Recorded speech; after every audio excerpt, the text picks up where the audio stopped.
नमस्ते, म रचना प्रधान। म दार्जिलिङबाट। मेरो छोरा अटिस्टिक छ। उसको नाम चाहिँ युग प्रधान हो।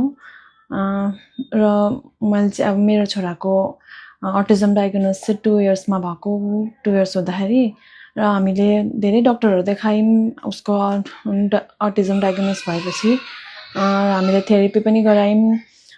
धेरै अब थेरेपीहरूमा त चक्कर लगायौँ। अन्त फेरि मेरो साथीको थ्रु अब यो स्टेम सेल थेरेपीको बारेमा हामीले सुन्यौँ र उसले रेकमेन्ड गर्यो स्टेम सेल थेरेपी।